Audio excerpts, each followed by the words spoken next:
All right, so good afternoon. You are all welcome. I'm Ifeoluwa Kintaro, and I will be our tutor for this section of the training. So let me start by appreciating the leadership of the Student Architects or Student Architect Association of Bells University of Technology, or TAR. Thank you very much for this opportunity you have granted unto us. This is After School Academy, and we really appreciate this opportunity that you have given us, even to share with us this level of knowledge at this period of, at this time.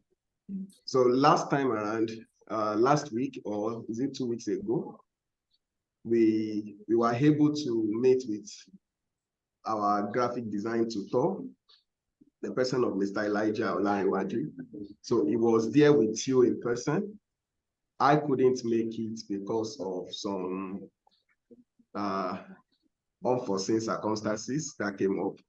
But hopefully, we should be able to have a very great time together online. So I'm Ifeoluwa Kintaro. I'm an architect also like you. I studied architecture, and it's nice to be with fellow architects. I'm an architect, and I'm also a digital marketer for more than a decade now. And okay, you will get to know me better as we progress. So let me start with introduction. Can I get to know us? I have 3 people here, Joshua, Thelma, and can I call you God? I'm seeing someone called God here. Okay, so you are all welcome. Let me get to know us. Can we introduce ourselves before I get to introduce myself also? So Joshua, can you introduce yourself? You can speak or you send a chat, anyone that you prefer.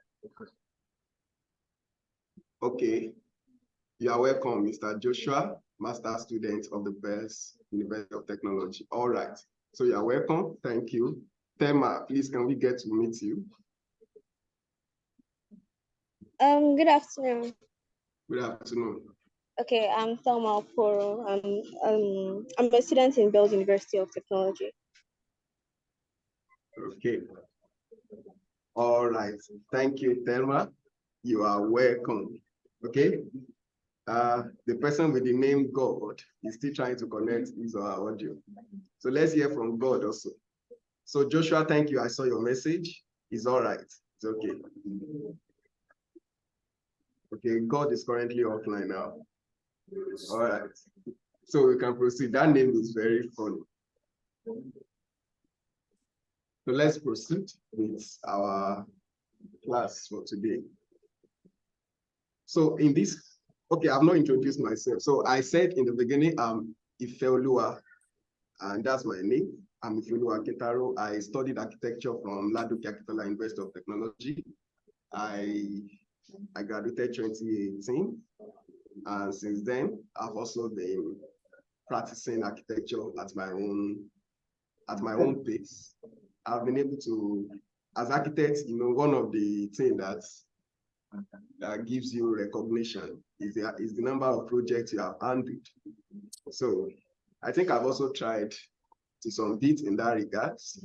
I've been able to work on some projects in University of Ibadan, Federal Polytechnic, still at Ibadan. That's Polytechnic Ibadan. Yeah, I think it's a state polytechnic, not a federal polytechnic. I'm not so sure. So I handled some Central Bank of Nigeria projects in that school some years back. Then recently, I handled some projects for Imo State government. And all the projects I have handled has always been designed. I will design, and at the same time, I will supervise the construction works. So the last one I handled for Imo State government was for an administrative building. And it was such a very huge project, very close to ₦1 billion, and it was a great experience. So architecture has been since graduation. Okay. Now, but you might be wondering, how did I find myself in digital marketing? So digital marketing has been a passion that I personally have for quite some years now. So for more than 10 years, this should be my 13th year in digital marketing. So I've been studying this field before I started my journey in architecture. Okay, so I've been a great learner in the field of digital marketing. Currently, I have more than 30 This is now the 1 hour delay on the departure of brand name that's R02.7.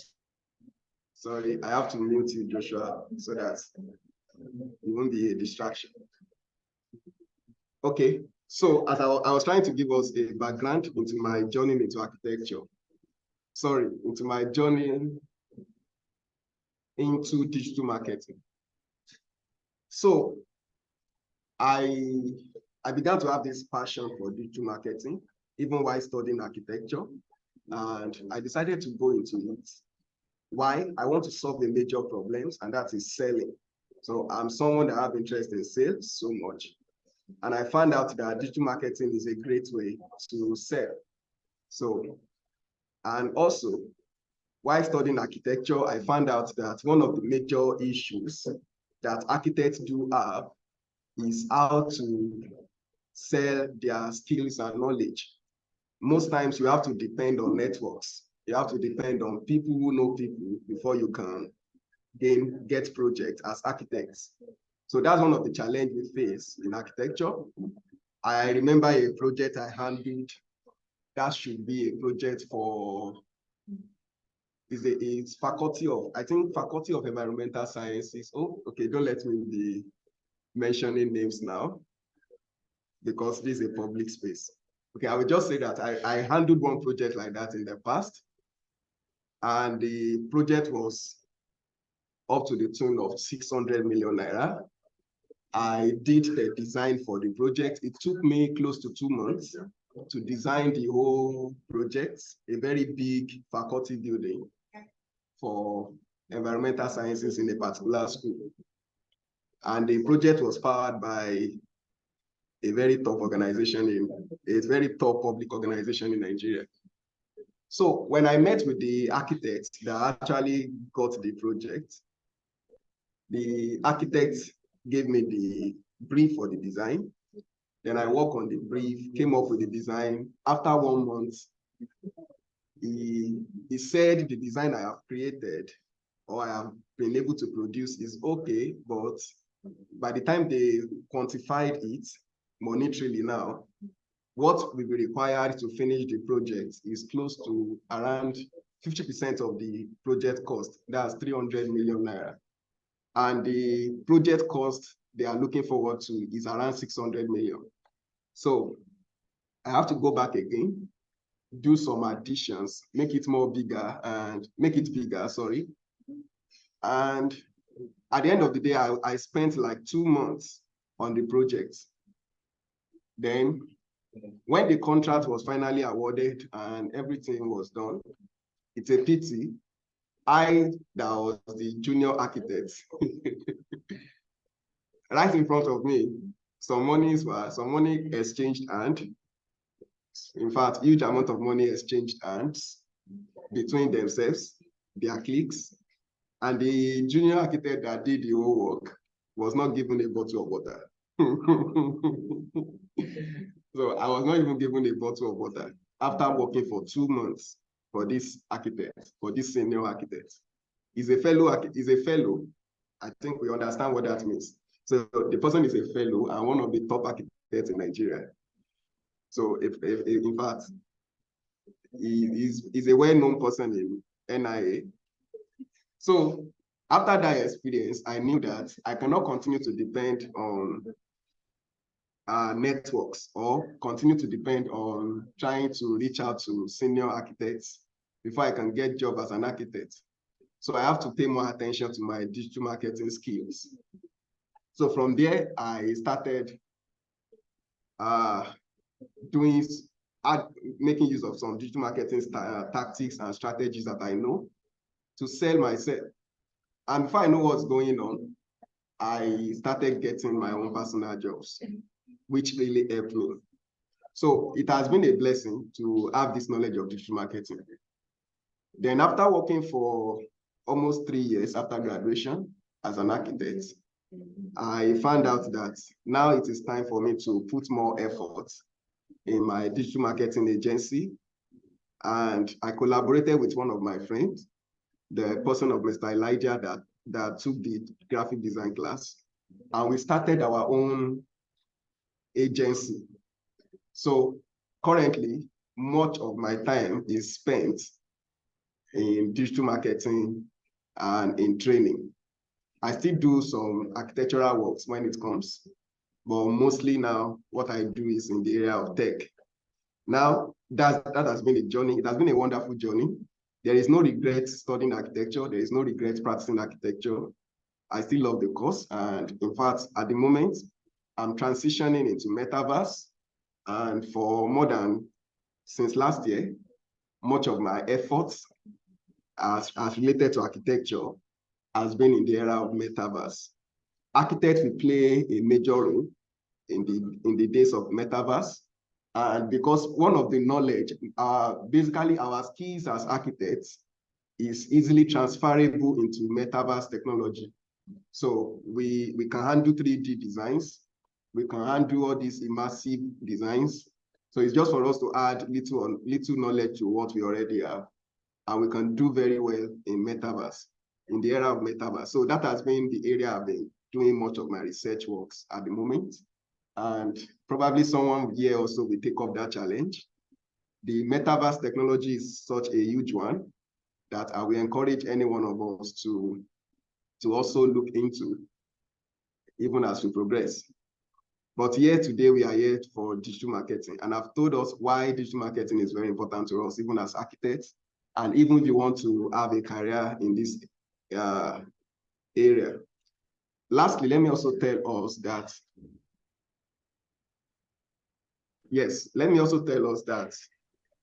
when you have this skill of digital marketing, you have a very strong tool in your hands to be able to achieve greatness in anything you do.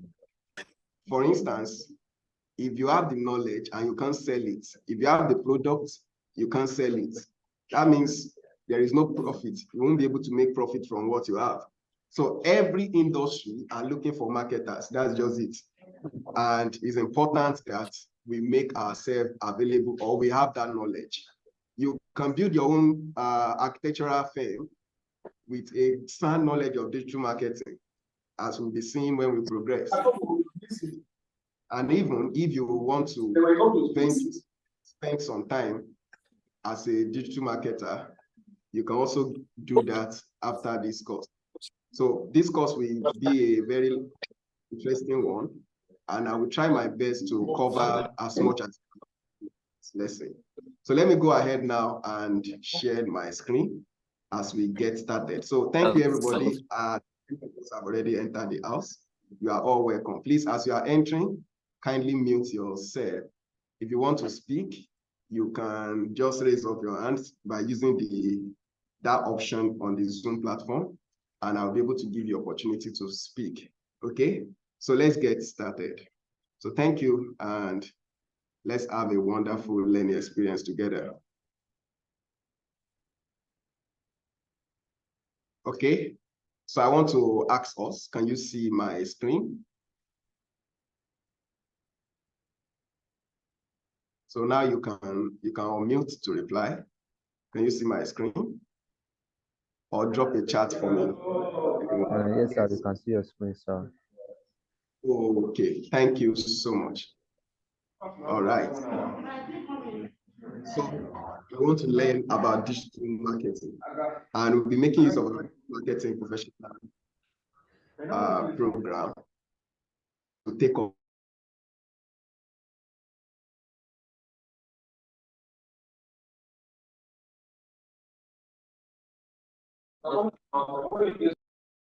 around 2008, 2009 till now. I've been able to, personally, I have more than 30 certifications in the field of digital marketing. Why? Digital marketing is such a huge field. Digital marketing alone has close to 7 specialized fields, as I have known, even more than 7 specialized fields. So it's a very huge field. And the learning part is a long one. It's such an interesting one. Please, let's mute ourselves to prevent distractions. Thank you. So let's start. What is digital marketing? Anybody? Before you read what you have on the screen, can someone tell us? Let me cover it. What is digital marketing? What can you say about digital marketing? So I need feedback. What is digital marketing? What can you say about digital marketing? Anybody? You can either drop a chat or communicate by speaking. So what is digital marketing? Anybody?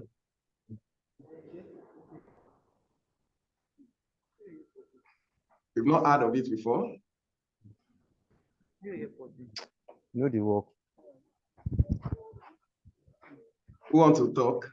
What is digital marketing?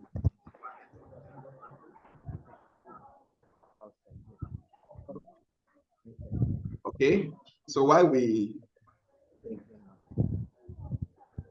All right, Jamil, okay, you want to speak? Yeah, talk.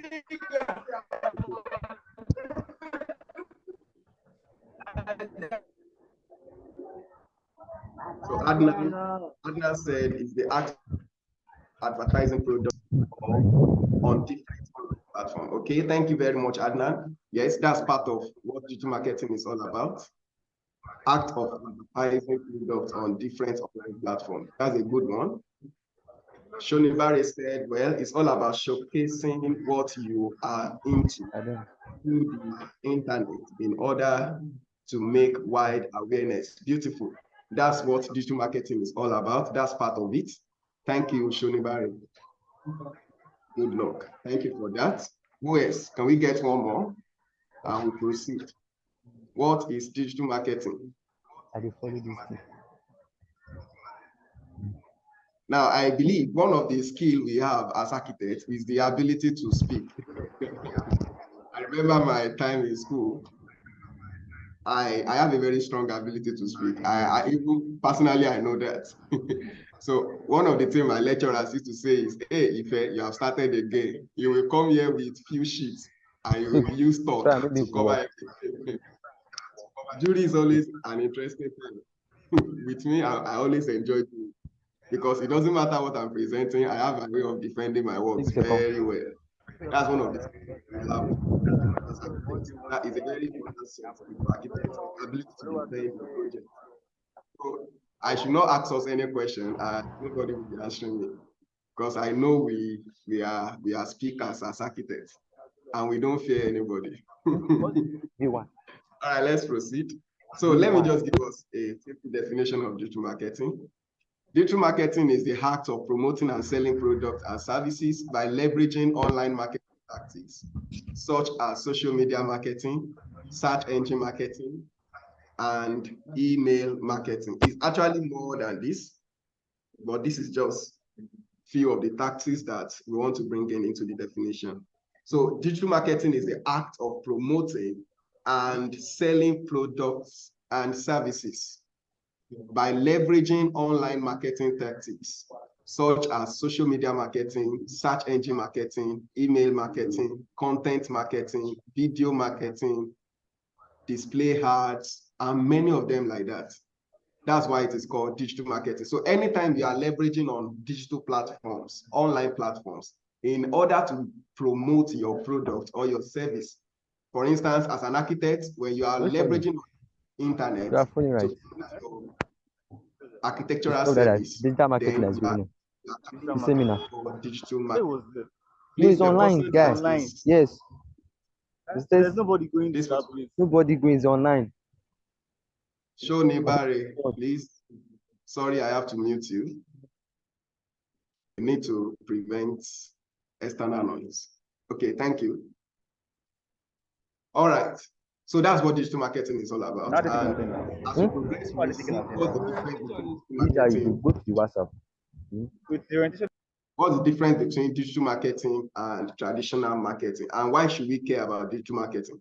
So that's what we'll be looking at now. So difference between digital marketing and traditional marketing. Number one, the medium of marketing is different. For instance, in digital marketing, we make use of digital platforms. So you can make use of your smartphones, your PC. You can make use of internet, that is online medium to reach out to people. But when it comes to traditional marketing, you are making use of radio, television sets, you are making use of billboard banners and all those things to reach out to people. So the medium of marketing are not the same. And you know, when we talk about marketing, marketing basically is how you are trying to make people to be aware of the solution you are bringing to them. So marketing is a very profitable thing. Marketing is a good thing.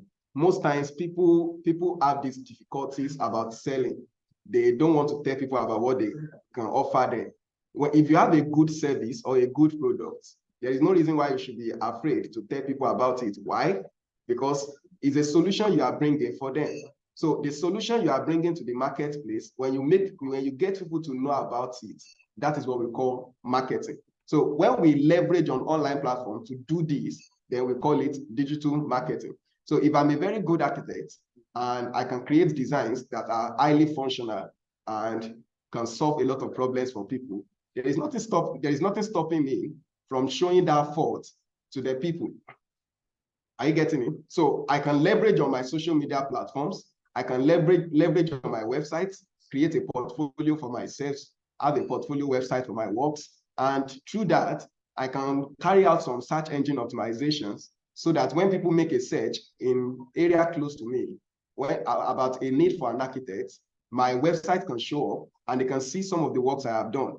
So all these things are good things I should be doing in order to sell my service. A lot of people go to school these days, and at the end of the day, or a lot of people went to school, and by the time they graduated, they became useless to the society because they can't sell what they have gone to school to learn. So it's a very important skill that everybody must have.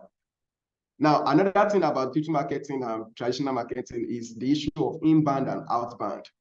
For instance, when we used to watch Super Story, I can't remember the last time I did that, but I remember when I was still in secondary school, when we still have a lot of time, I stopped watching film as soon as I gained admission to architecture.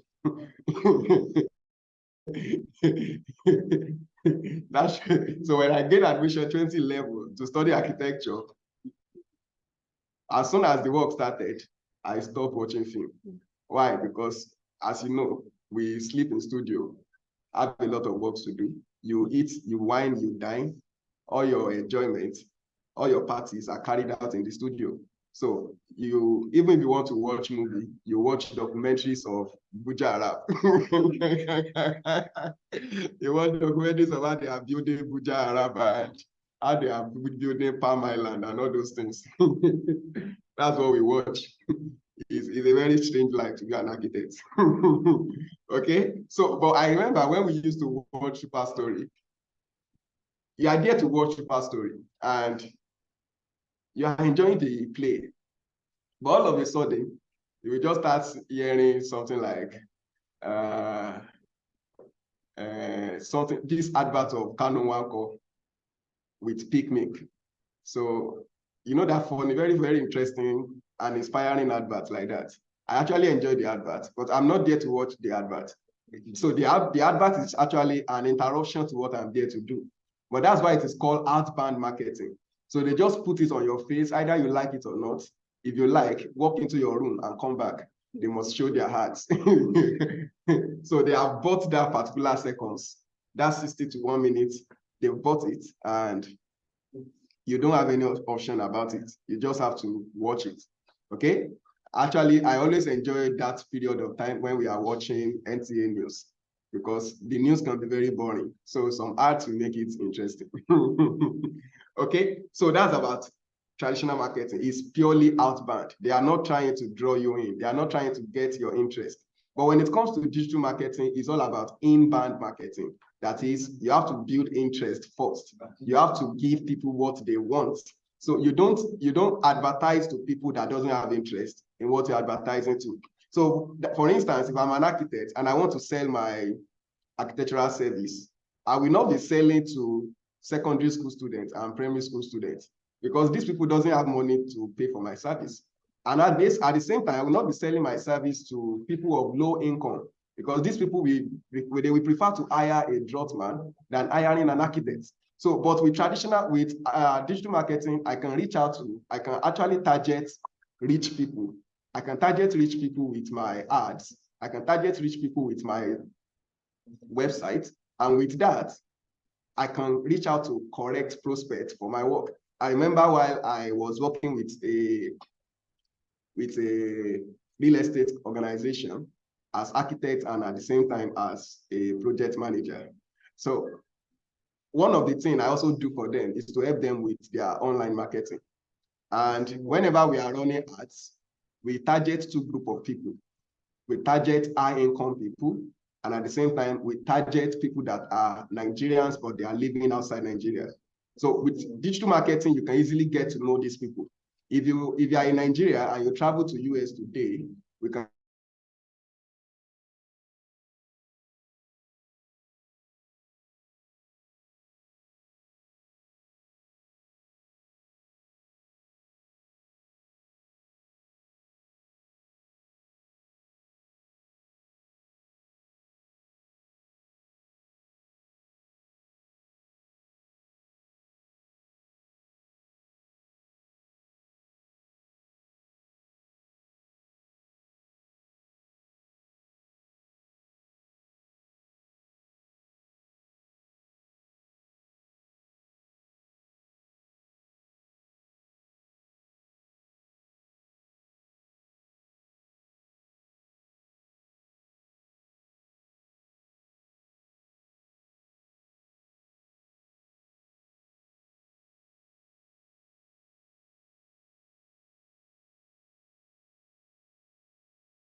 Hello, sorry, please. Sorry for that break in transmission.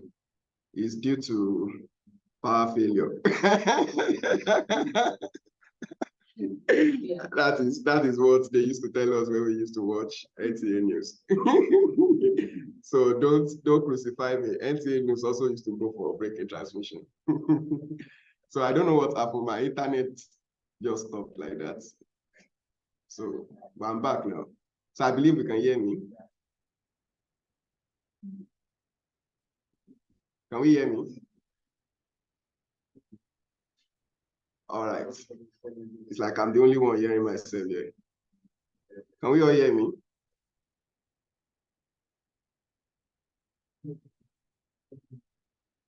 Yes, okay, thank you. All right. Okay, so let me continue. Sorry for that break in transmission. Now, the audience you are talking to in traditional marketing is different from the audience you are talking to in digital marketing.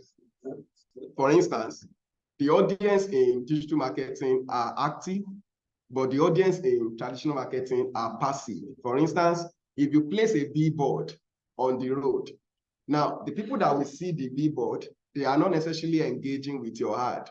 They are just seeing it, read it, and move on with their lives. But in digital marketing, if you run an ad or you make a post on your social media platform, these people, they can engage with it, they can make comments, they can say something about it. I remember a time when I was managing a platform for a state government-owned zoological garden. And you know, anything owned by state government, people doesn't talk good about it. So I was running ad for them for one of their upcoming programs, their annual Christmas party. So, and the goal of the ad is to sell tickets for the zoological garden towards that Christmas party. If you see some of the questions and comments that I received, in fact, If you don't have good faith, if you don't have the fruit of the spirit called patience and long suffering, you will abuse a lot of people. So people will tell you that, are you advertising a place where the only thing you can find there are beds, chicken and egg? Just imagine. And they've not been to the zoo before. Zoo that has 2 lions, that has the biggest python in Southeast. The zoo that has one of the best. In fact, that's the only surviving zoo in the Southeast Nigeria. So, but because of the way people see things, they will be saying a lot of bad things about this particular place. Okay.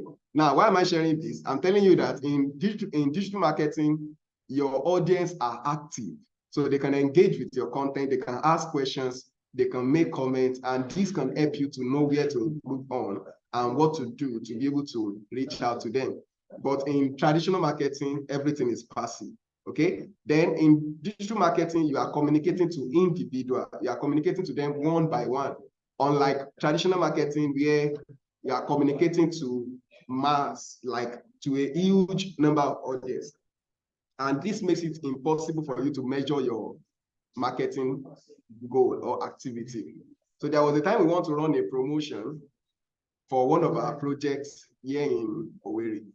And I went to a radio station to ask them for a 1-minute ad. And I was told to bring 10,000 naira for 60 seconds. So I'm going to pay 10,000 naira to run a radio ad for 60 seconds. So I was like, oh, wow, beautiful. I will come back later. Because I know that with that 10,000 naira, I know how many people I can reach on Facebook, and I will know them. I'll be able to target them. I'll be able to communicate with them. I can retarget them again. So how will I come and waste my 10,000 naira to run radio ads for 60 seconds? That I'm not even sure who will listen to it. And my target audience are even youths. How many youths are listening to radio these days? How many students are listening to radio? So I tell them, you are talking to the wrong person.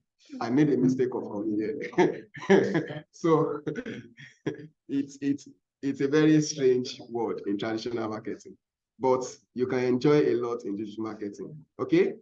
So that's the difference between digital marketing and traditional marketing. So from everything I have said, I want to ask a question. Can we say digital marketing is better than traditional marketing? So that's a very important question we need to answer. Can we say digital marketing is better than traditional marketing? Can we say digital marketing is better than traditional marketing? Anybody? So you can either speak or drop a chat.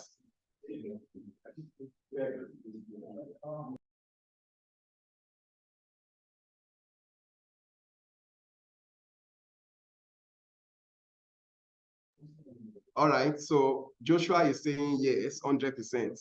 Okay. Can I know why? Why do you say digital marketing is better than traditional marketing? Why? So if they are saying yes, you should be able to give us the reason. Just like they always ask us, why do you have I remember one project defense like that, one of my friends. You know, in Nigerian architecture, they like box design. I don't know of your own school. Probably your own lecturers are modern day lecturers. So maybe they have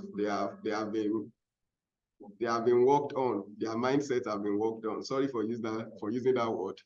So, but the people that trained me, they love box design so much. Box designs.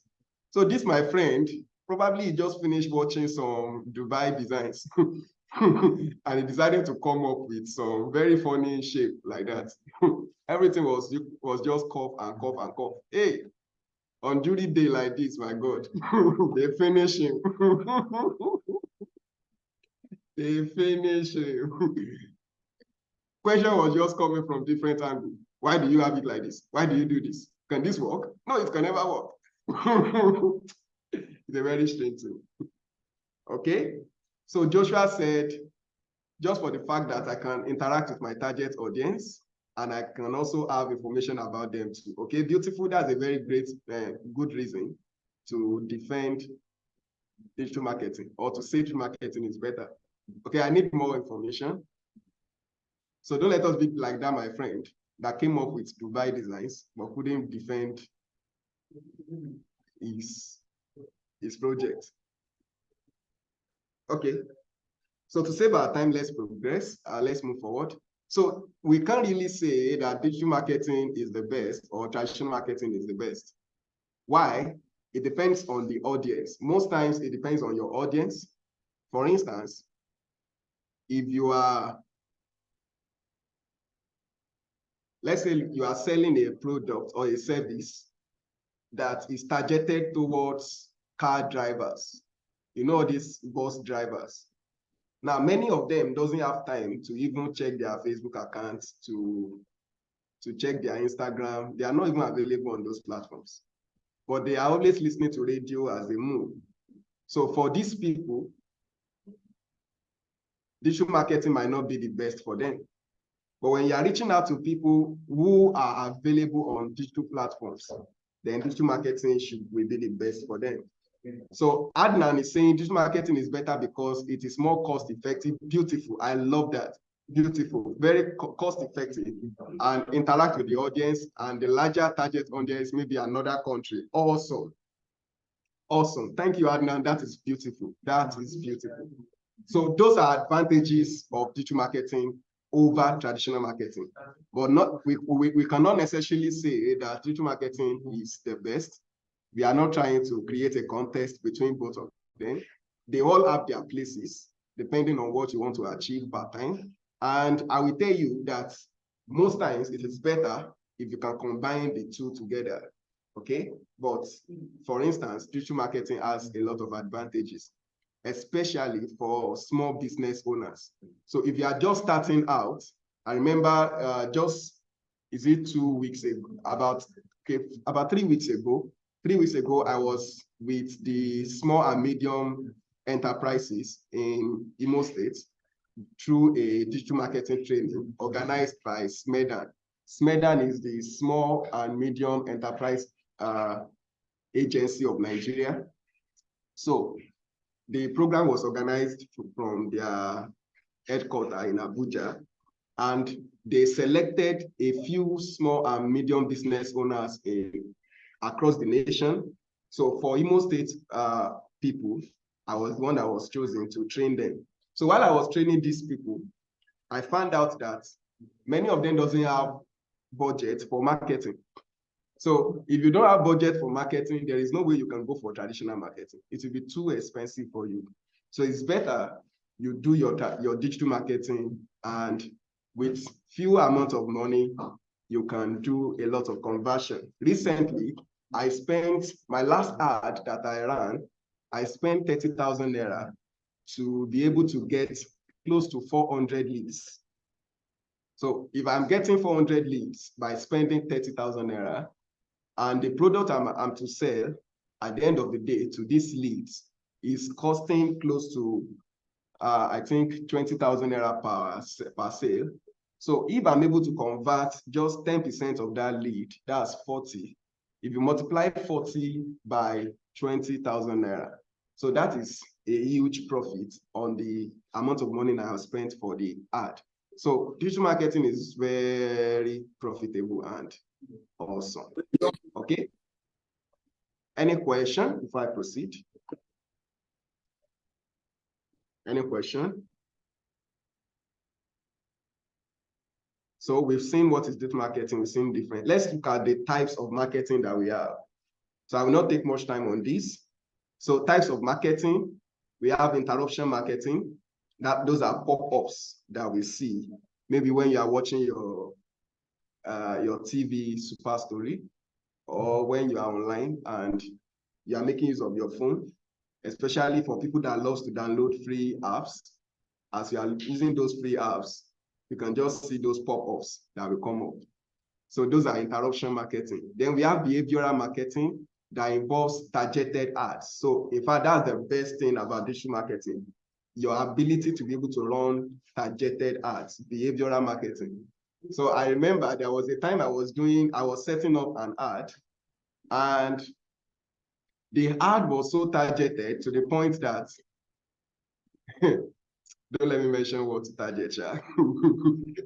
Well, I can tell you, Facebook know a lot about you. Facebook know a lot about you. I remember seeing an ad one day at around 2 a.m. and the ad was like, at the beginning, I don't know why you're awake at this time.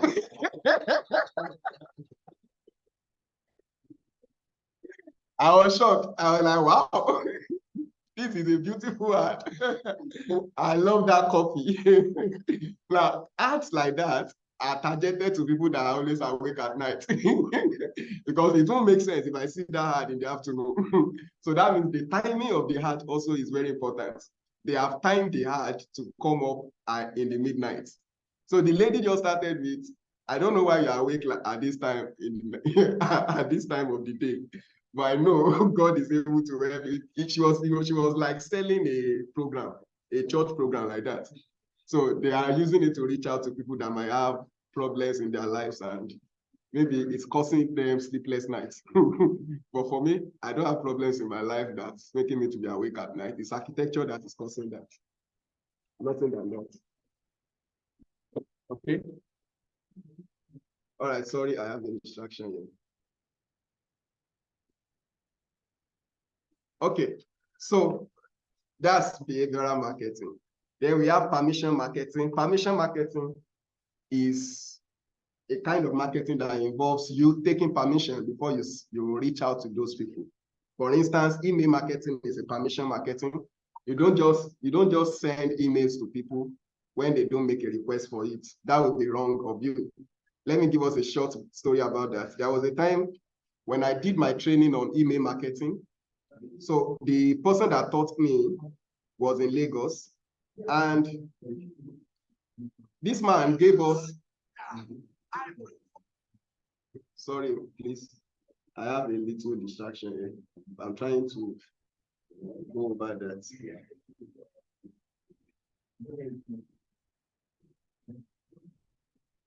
Okay, all right, sorry.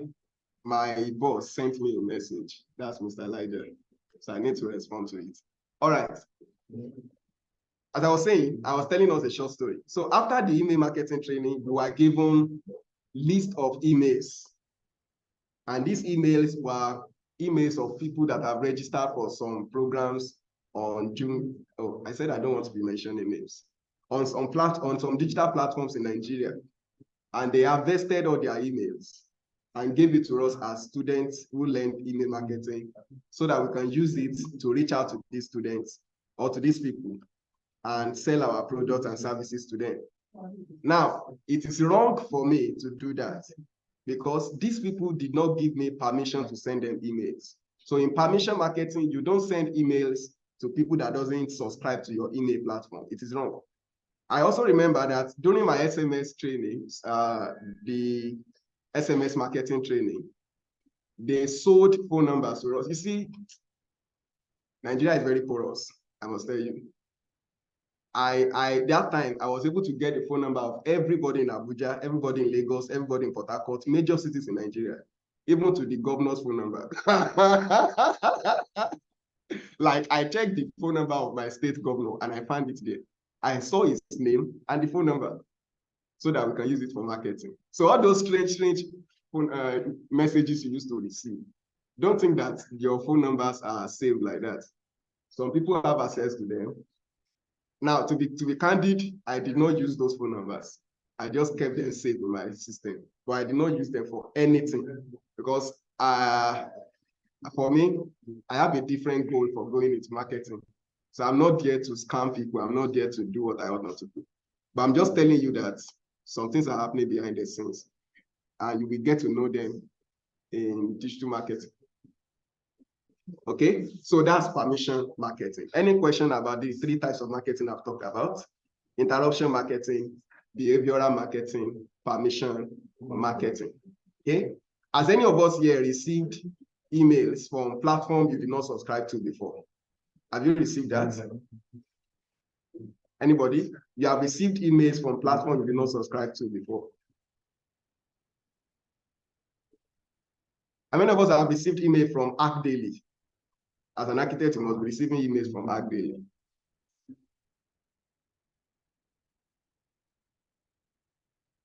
So Arc Daily happens to be one of my best newsletter when I'm still up to now, Sha.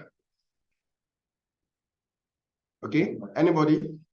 Have you received emails from platform you did not subscribe to before? Or SMS from someone you did not know?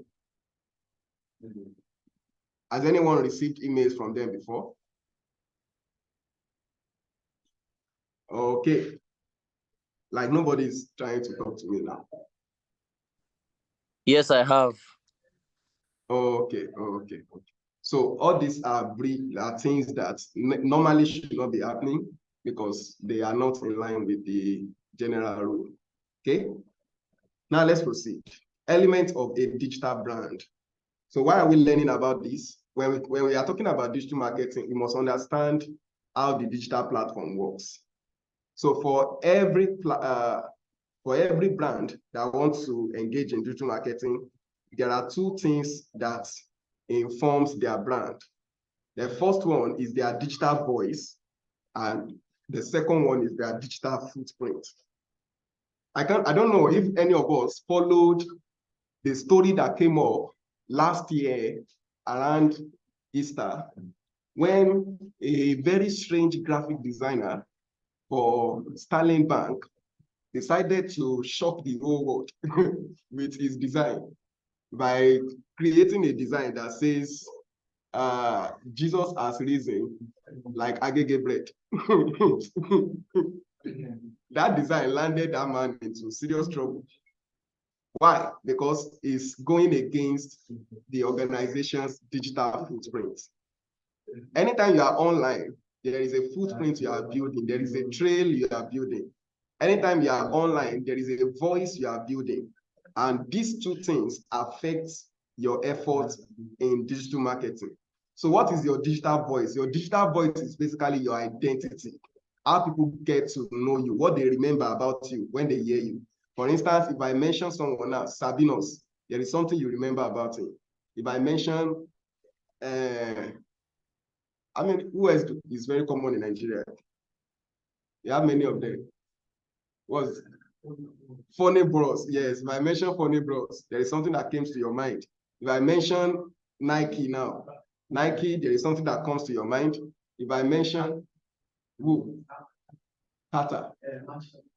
Which one is Machala? I don't even know that one. So some people are giving me some names here. I don't know those ones. So if you mention the name of a brand, what comes to your mind? That's the digital voice of that brand. That's the voice they have been able to create for themselves online. So if you mention Bezali now, something should come to your mind. Okay, so that's your digital voice. Then your digital footprint are the images you are leaving behind. For instance, if we decide to take a close look at your pictures on Facebook when you first open Facebook, and now you can notice there is a big difference. So there are some people that they don't pay attention to their digital footprints, and this will affect them in years to come. So there was this guy that someone commented on his post on Twitter, on Facebook, and the guy was actually mentioning some things that the person that commented on it sees like this person should not be talking like this. So the person now dropped under the comment that, "Oga, be careful of what you are saying." So the author, that's the owner of the Facebook account, says, "What's your concern? This is my account. Anything I write, I write. How does that concern you?" Not knowing that he was actually communicating to his boss in office. But his boss in office was another identity online also. So on getting to the office the next day, it landed him into a serious trouble. So you have to be very careful of your digital footprint as a brand, because these are your digital brand. All right. Please, let's mute our audio once again. Vivo. Sorry, I have to mute you. Okay. Now, let's get into real digital marketing now. So we've seen some introduction to digital marketing. Now we want to start with digital marketing as a whole. in digital marketing, there are 6 things or 7 things that we do. Every time we engage in digital marketing, these 7 things are carried out. So we will talk about those 7 things, and that will give us a good foundation for digital marketing. If you understand these 7 things very well, you are ready to be a good marketer, a good digital marketer. In fact, the whole essence of digital marketing is about these 7 things. And 7 is a perfect number. So as soon as you have a good grasp, good understanding of these 7 things, you are good to go in digital marketing. So we call them digital marketing frameworks. So of course, we are architects, we understand what frameworks is all about. So these frameworks, they are the structures for your digital marketing. They are the things that digital marketing rests on. They are the things that support digital marketing. So without these 7 things, or if one of them is not standing well, it will affect your strategy, it will affect your digital marketing tactics, it will have impact on your results. So these 7 areas are very important. They are the 7 frameworks of digital marketing. And I must tell us, if you pay attention here, you will have a very good understanding of digital marketing. And we'll be going into some practical aspects also as we progress. So I will require our attention now. So let's look at the 7 frameworks of digital marketing, the digital marketing framework. So we'll look at the when of digital marketing, the who of digital marketing, the what of digital marketing, the why of digital marketing, how of digital marketing, the where, and finally, we measure and we optimize. And you can see the cycle continues. So that's the whole essence of digital marketing, these 7 things. In fact, if you are going for interview in digital marketing, your interview will be in these 7 things also. Your day-to-day activities in digital marketing will be in the line of these 7 things. So the what is the core component of a business. The what of digital marketing. The what of digital marketing. Please, some seconds, please.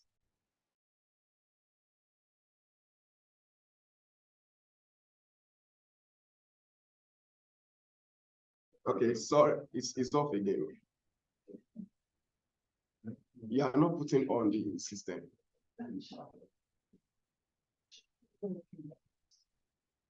Okay, sorry, please. There is my light went off, so that my face will not go dark. All right, so let's look at the what of digital marketing. The what of digital marketing is basically the core component of a business. The core component of a business. For instance, as a digital marketer, maybe you just got your job and you just resume to office as a digital marketer for a particular organization. One of the first things you have to consider is what are the core components of this organization. If you are running digital marketing for your own architectural firm, you must ask yourself, what are the core components of my architectural firm? So the revenue, how do you generate revenue? The cost of your product or your service. Then what are the product and service you are selling? Then who are the customers you are selling to? These 4 components made up the definition of a business. So as a digital marketer who want to run a successful digital marketing campaign, either for your business or for another person's business, you must know how you are generating revenue. Secondly, you must know your cost, the cost of your products and services, and the cost of even creating your product or your service. Then you must understand what your product is, why your product is existing or your service is existing. And finally, you must know who are the customers, who are the clients in the case of architects. I remember when we have this argument in our department about the issue of clients and customers. So our lecturers do tell us that you don't deal with customers as architects, you deal with clients as architects. And we like that very much. Okay? So these 4 things are very important and they are the core components of your business. So let's do an example. So for an architectural firm, how do you generate revenue as an architect? Yeah, let's start. How do you generate revenue as an architect? We want to do some practical now. So you have been hired, or you have been employed, or you are employing yourself to promote your architectural firm as a digital marketer that you are. And you want to understand the core components of your business because this will help you in your marketing endeavor. So how do you generate revenue? Anybody? One person and we are good to go. How do you generate revenue? Hello, let's give feedback. I've said it, we can't have a silent class in a class where architects are. It's not possible because architects are speakers. Okay, let's do it. How do you generate revenue as an architect?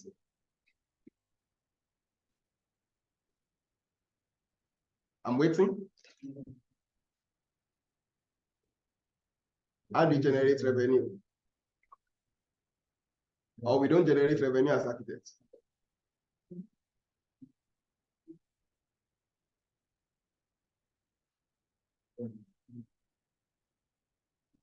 Hello, I'm waiting. Oh, we are typing.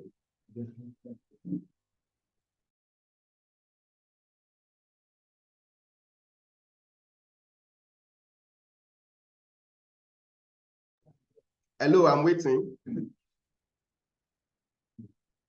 Oh, nobody wants to talk. So I'll move on. So we generate revenue basically from maybe when you create a design and the clients pay for your design, then you generate revenue from there. You can also generate revenue from supervising a site or supervising a construction work. That's another way you generate revenue. You can also generate revenue by training people on how to do some 3D designs, how to do some CAD works. These are sources of revenue generation as an architect. I remember during my service here, I generated a lot of revenue by teaching secondary school students how to use AutoCAD. A lot of money was made from there. And I also made a lot of money by helping some architects that couldn't use CAD software. You know, these ancient of days architects. So I helped many of them to do CAD designs. So those are the ways we generate revenue. Then what is the cost? What is the cost of creating your service or your product? Or the cost of selling your service or your product? Basically, one of the things we spend a lot of money on as architects is PC, that is the machine you use to work, your personal computer, and the software you use to work. Then, what other things do we spend money on? We spend money on data because you have to do some research. So those are costs. Then when it comes to selling your products, how much do you sell a one-bedroom flat design? Basically, architect doesn't have a structure for pricing. So most times you sell your product or you sell your service based on your years of experience, based on your exposure sometimes, and also based on your influence. So those are the things that affect your cost as architects. Then what are the product and service that we sell?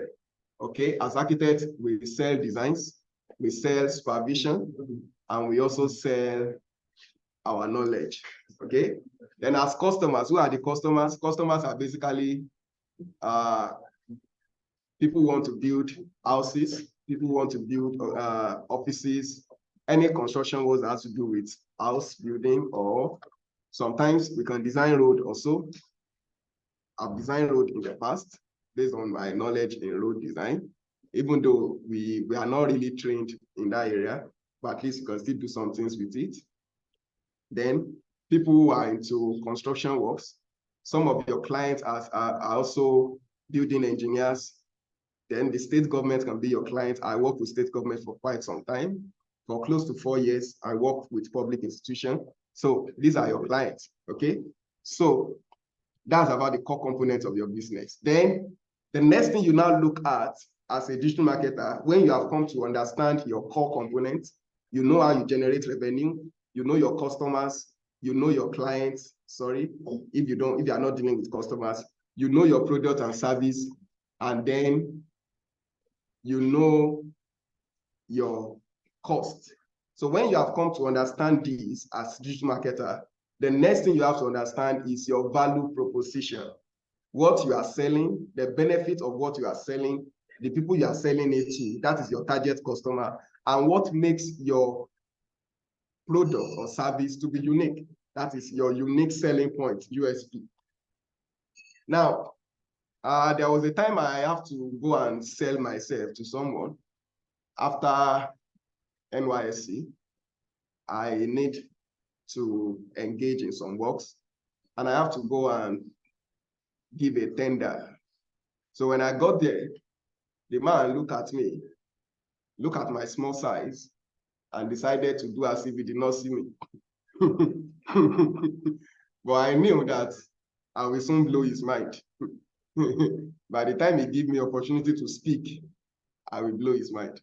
So that day, I remembered all the jury I have faced in architecture. And using all those confidence, the man was not even smiling to me at all. But as soon as I opened my mouth to speak like this, even the man at the end of the day was convinced. I was like, okay, you are the right man for the job. So if you want to sell anything, you must understand your value proposition. That's what we are talking about. In fact, understanding value proposition will help anybody, like anybody. What you are selling, the benefits of what you are selling, people doesn't care so much about you. They care so much about themselves. And that is why you have to sell benefits. How will this thing help the person you are selling it to? Then who are you selling to? Everybody is not your customer. If everybody is your customer, then you don't have a customer. That's the meaning. Just for instance, someone showed me a quote yesterday that we don't advertise Lamborghini because we don't sell Lamborghini to people like you. I was like, wow. And that's true. You can't see Lamborghini ad anywhere. Just like when they want to sell Rolls Royce. When they want to sell Rolls Royce, they don't sell Rolls Royce by running ad for Rolls Royce. They will put Rolls Royce where they are doing jet show. Jet show is just whenever new jets are out, then they will display the jets, and they will reach out to billionaires that already own 1 or 2 jets to come and check the new jets that they have produced. So it is beside these jets that they will park their Rolls Royce so that they can show those people Rolls Royce also. Because they know that you must be someone that can afford a jet for you to buy a Rolls Royce. You get it? You can't see Rolls Royce on car warehouse, or what do we call it? you must be in the wrong place. If you find Rolls Royce in a car warehouse, something is wrong somewhere. It must be maybe 1908 Rolls Royce. Why am I sharing that with us? It shows to you that when you know your target customer, you know where to find them. Okay, you can't be looking for pregnant women and you are going to secondary school. Then something is wrong somewhere. So target customer is very important in your value proposition. And what is it that makes your offerings to be unique? What is so special about it? Everybody's an architect, but what makes your own design to be unique? So what's the unique selling point? Everybody's a graphic designer. What makes your own design to be unique? That's your unique selling point. You as an individual, as a person, what is it that makes you to be unique? I used to tell people, if everybody is a teacher in this world, I'm a different teacher. You can't find someone like me. So, and that's why I'm not always afraid to sell my product, my service, because I know when I teach with a different unction. Sorry, I'm not proud, but I know what I carry. So that's value proposition. Your unique selling point is very important. Okay, so let's look at a simple template that you can use to craft your value proposition as a digital marketer. And we have 1 hour to go, okay? So let's see a unique template, a simple template you can use. I've been trying to explain to us what value proposition is about. Value proposition reveals what you are selling. It reveals the benefit of what you are selling. It reveals your target customer, and it reveals your unique selling point. Okay, now, so this is the simple template we are going to use now to form our value proposition. And it will be an assignment I will give to every one of us also. You are going to use this template to form your value proposition. And you see, if you pay attention to this, you can use this also anytime you want to sell anything. In fact, if you want to raise funding, probably you are running a non-governmental organization and you are defending your grant proposal, they will ask for your value proposition. If you want to raise funds for your business, for your organization, or your architectural firm, and you are in front of investors, they will tell you in 1 minute, tell us about your organization or your business. They're asking for your value proposition. So how do you say this in 1 sentence? Let's go.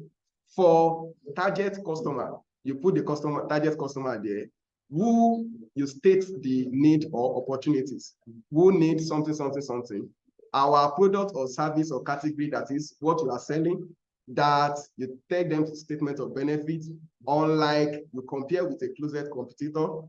Our offer, this is then you sell them your unique selling proposition. Let's see that at work.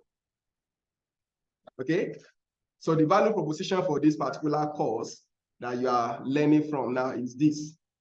For prospective digital marketing professionals who want to learn how to create successful digital marketing campaigns and build expertise in digital marketing, our digital marketing professional program that offers real-world projects from industry experts, unlike online learning platforms like Coursera, our offer provides real-world projects, project reviews, and technical mentor support to ensure student success and personal goal achievement. So those are our unique selling points.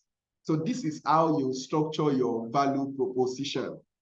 Many people don't know this, and that's why they can't sell their product in a quick moment. But within 1 minute, you can sell your product using these value proposition templates. So for prospective digital marketing professionals, that is the target customer, the people we are selling to, who want to learn how to create successful digital marketing campaigns and build expertise in digital marketing. Our product, that is our digital marketing professional program, that you state the statement of benefit that offers real-world projects from industry experts. Unlike online learning platforms like Coursera, our offer provides real-world projects, project reviews. Those are the unique selling points that differentiates us from other platforms. For instance, I've been able to take digital marketing online programs from more than, if I'm counting now, it should be more than 15 organizations. And to be sincere, so far, I think I've only found one that I can say has a very good program, online training program. And that is the nano degree program I did with Udacity. So the nano degree in digital marketing cost, I think, that time, $1,600 because it's a degree program, it's a nano degree program. And oh my God, that was the toughest and the most engaging program I have ever done online. Though very expensive, $1,600 is not a joke in Nigeria. If you convert that to Naira now. But thank God that time, Naira is not as ridiculous as it was now, as it is now, okay? But what I'm saying is, our program here from our experiences from different online programs, we are able to come up with this unique selling point, okay? So that is about the value proposition for your business.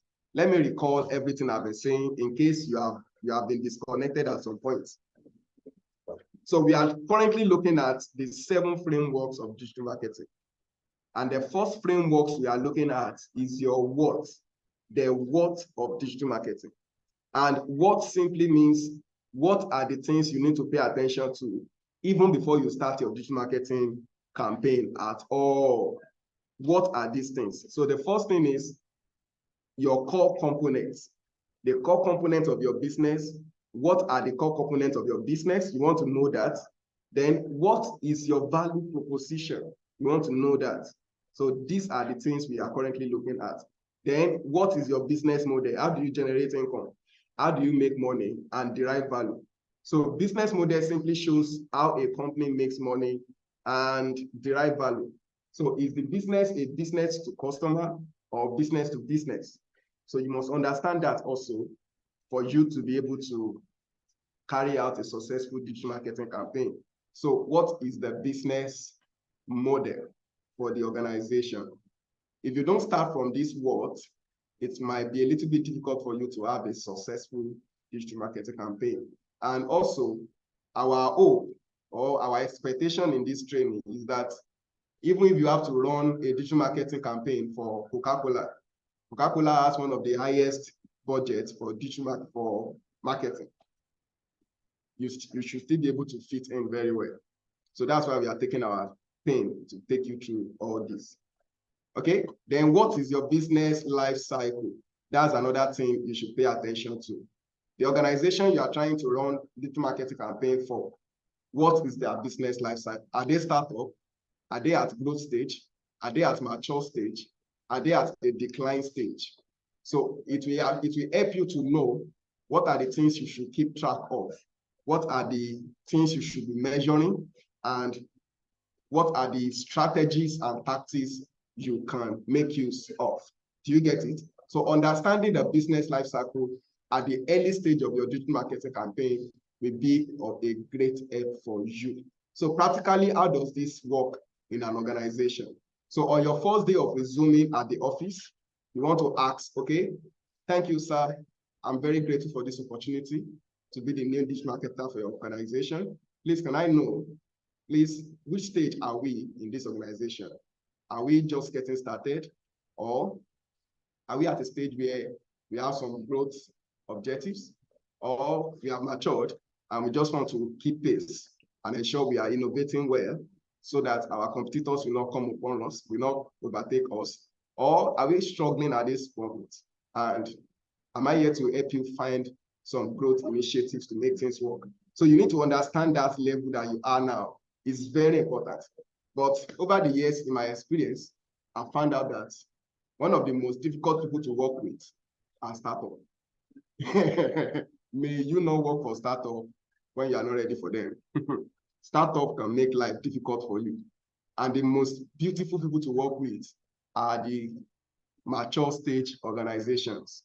And you see, startup will not pay you very well. For instance, I remember there was a project very close to each other. I handled one small project like that, project of less than 50,000 naira. And this woman almost take life out of me. Every day, I'll be checking Instagram like I want to die because of 50,000 naira. But we have handled projects close to 400, close to 500, and they don't even make life difficult for us. So it can be very funny. It can be very, very funny. Startups, in fact, most times when you are working for startup, you must know that you are there to impact. So it's an endeavor to just help them out, not necessarily to make money from them. Okay? So you must understand your business life cycle. It's very important. So that is the what of digital marketing. Any question? Any question? Am I too fast? Am I moving at a good pace?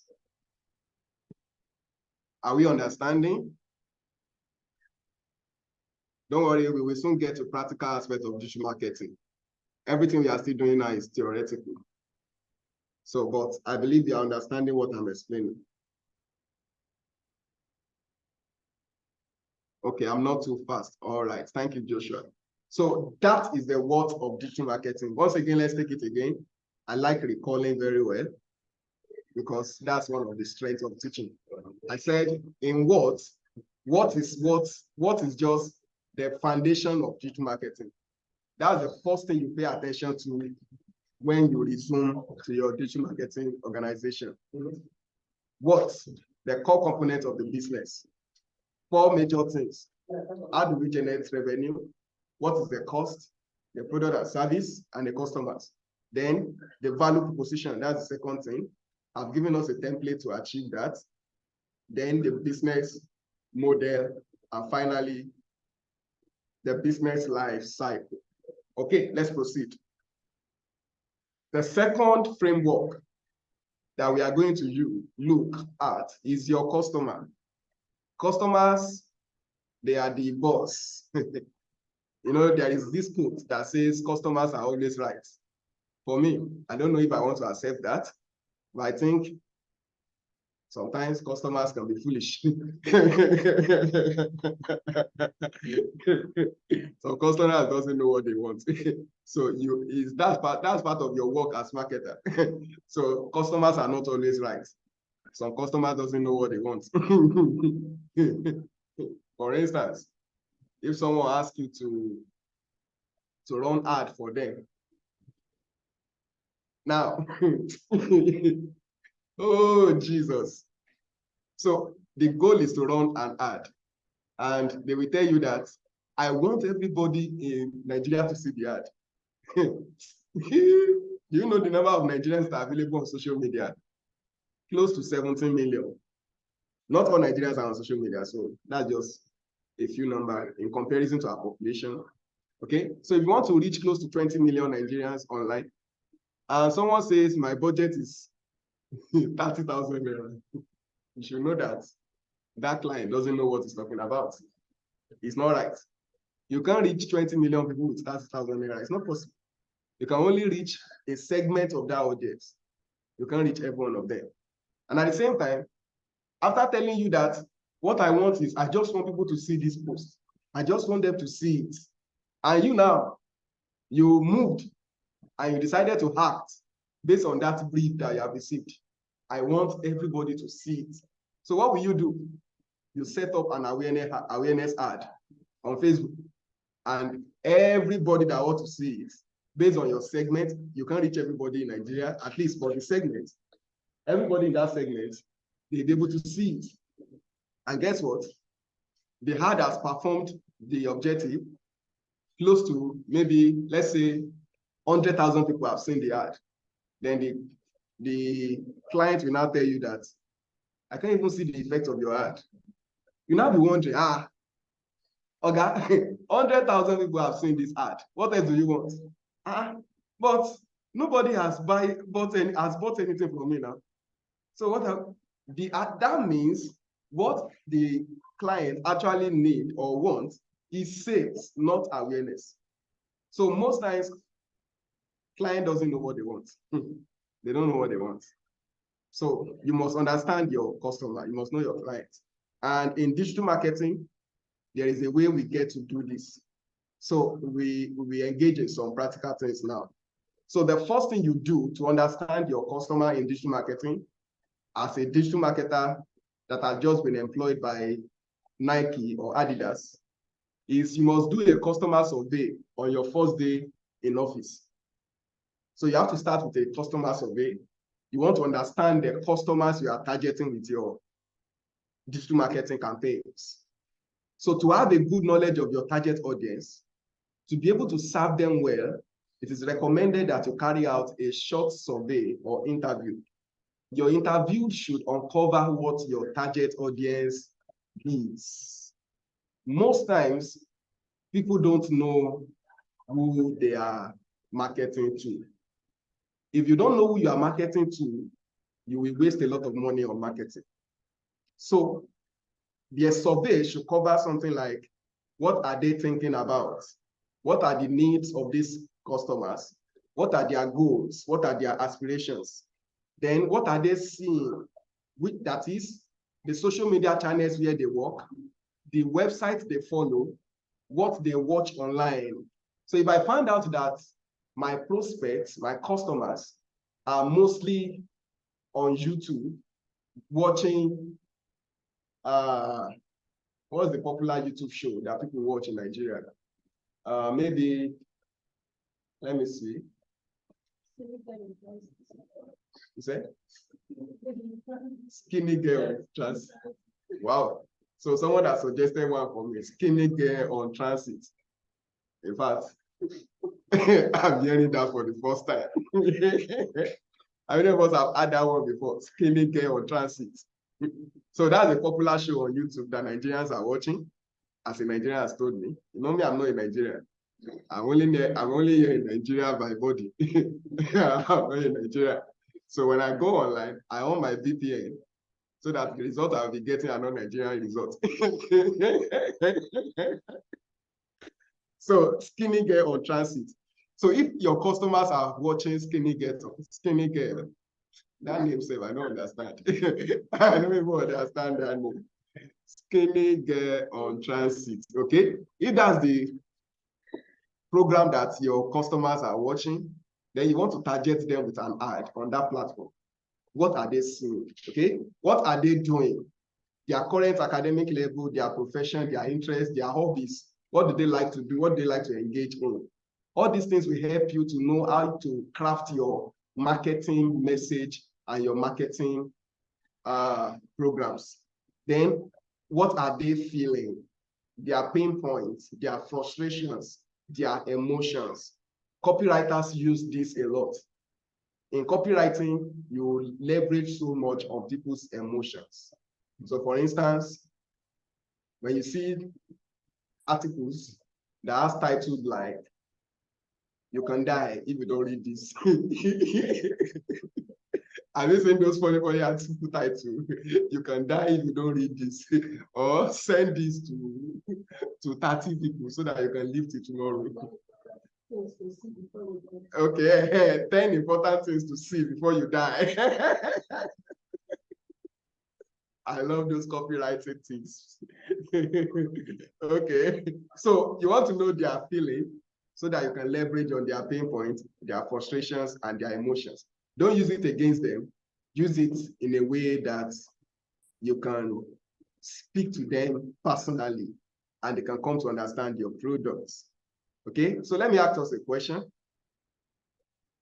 What do you think a prospective client for an architectural firm can be feeling? Anybody? What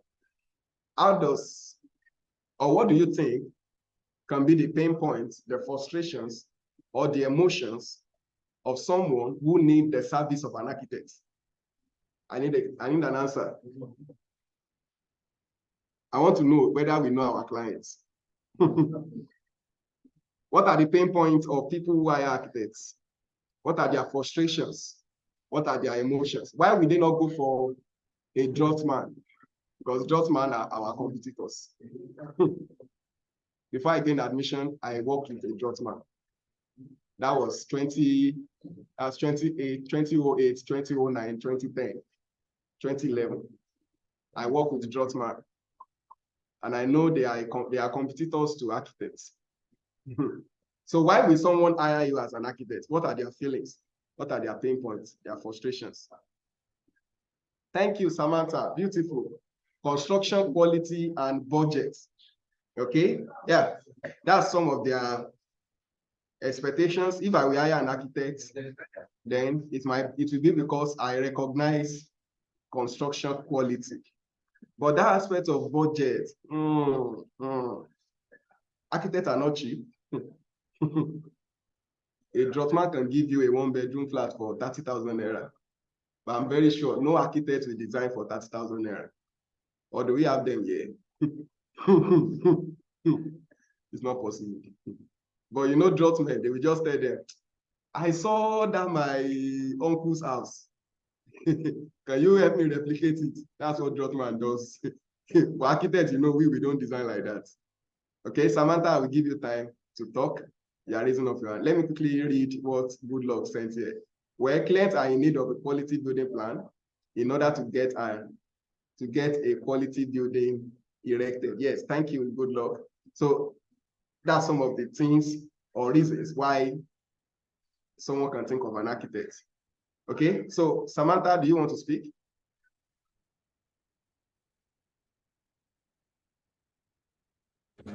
Yes, sir. All right, you can go ahead. Yeah, I said budget is because. All right. I said budget is because the person you're talking about, the personality you're talking about, construct a kind of building that you end up continuously spending on. Meanwhile, an architect will design a building that doesn't need continuous, well, of course, there has to be management and continuous checkup on building. I'll use the word checkup. But then it won't be as much as the kind of watching that you have to do on the building constructed by the personality you're talking about. I love that word you used, the personality I'm talking. Okay, that's good. Yeah, thank you for that. Yes, so that means at the end of the day, the budget, the cost of hiring an architect is even lower than the cost of hiring an artisan, like a draughtsman, because you have to do a lot of checkup, as Samantha has said, just as human beings do checkup. We'll be doing a lot of checkup on the building. We've seen a lot of building collapsing because qualified professionals are not hired to handle the projects.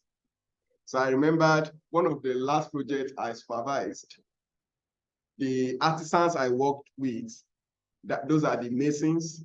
They don't like to have me on site because these masons, they have been in the business for maybe even before they gave back to me. They have been building houses.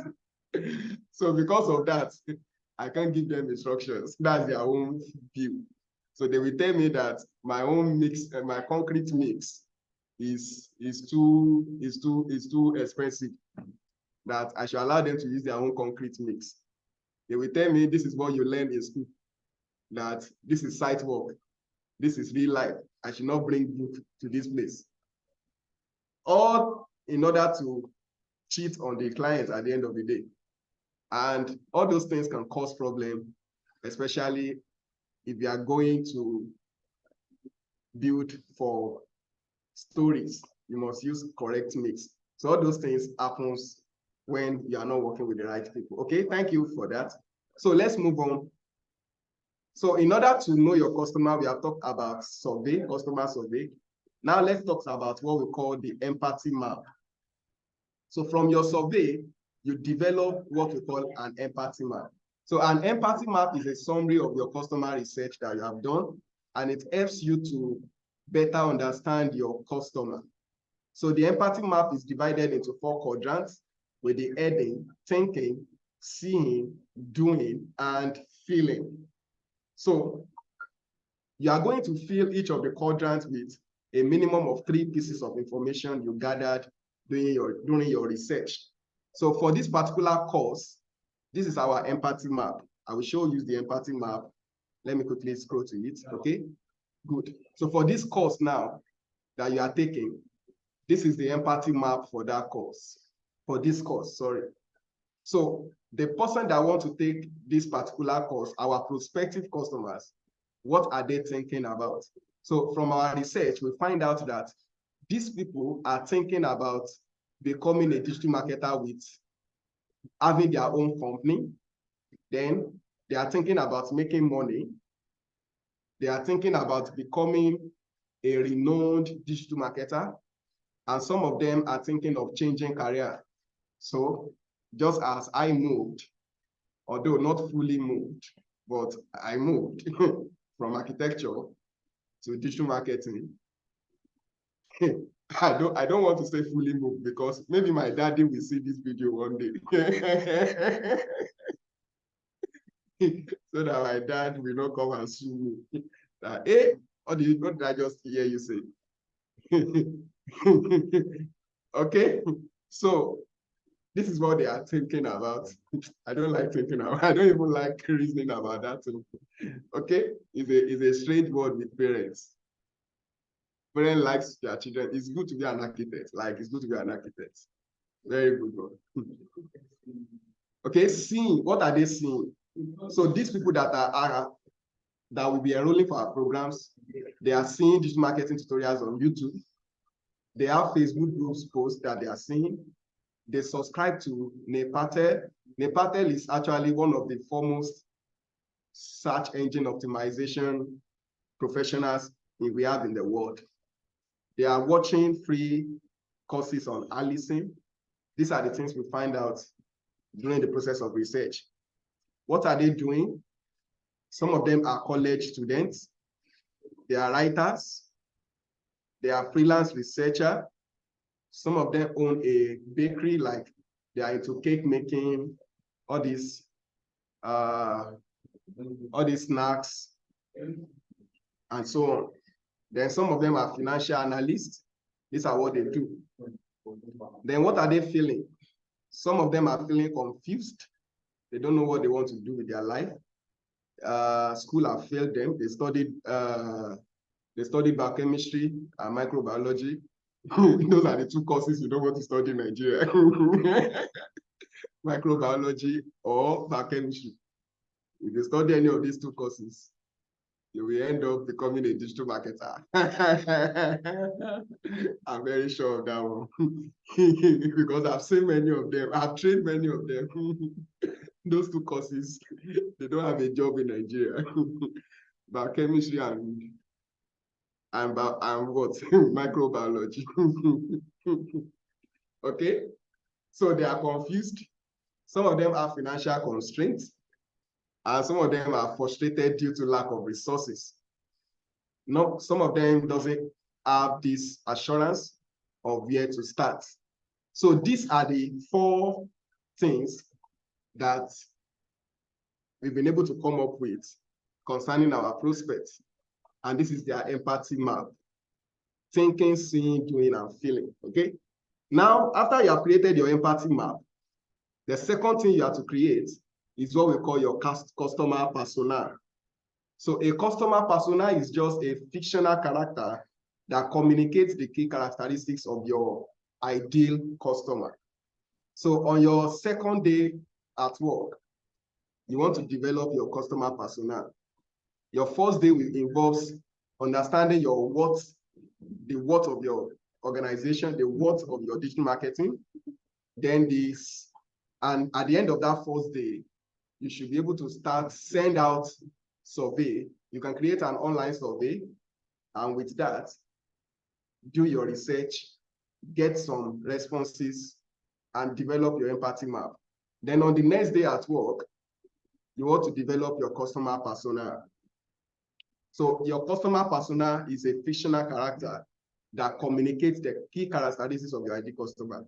So when you are creating your customer persona, you use the information that you get from that empathy map to inform what your fictional persons look like. Okay? So your customer persona reveals your ideal customer. It has name, background, demographics, the needs, the hobbies, the goals, and the barriers of this person. And every organization that you have out there have a customer persona. If you see an organization that doesn't have a customer persona, they are not ready for marketing. Okay, now these are some sample questions that you can ask your prospective customers, people you are sending your survey to. Do you have a goal of becoming a digital marketer? So these are the questions we developed in order to reach out to our prospective digital marketing prospects. Okay, so for you that you are running, if your client is selling, maybe you are promoting an event manager or an event management company, or you are promoting an architectural firm, your questions will be a little bit different from this, but majorly it will help you to know what they are thinking, what they are seeing, what they are doing, and how they are feeling. Do you get it? Okay. Then you can now use that to develop your customer persona after you have developed the empathy map. So let's see an example of customer persona. So this is the customer persona for this program you are taking. So the background and demographics: student, freelancer. Now, if you are having male and female, you have two. That means you are going to have 2 customer personas. We don't combine gender in customer persona. You only have 1 gender per persona. Do you get it? You can have different persona. You can have like 2 or 3 persona, but for a starting organization, you shouldn't have more than 2. maybe one for male, one for female. If you are selling to both gender, am I correct? Both gender or both sex. Thank God, I'm speaking to Nigerians, so you can't sue me for that.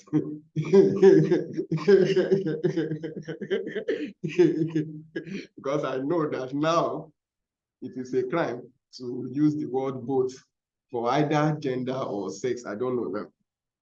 Because, okay, yes, it's both sex. Sex is always two, but gender can be many things. God help us.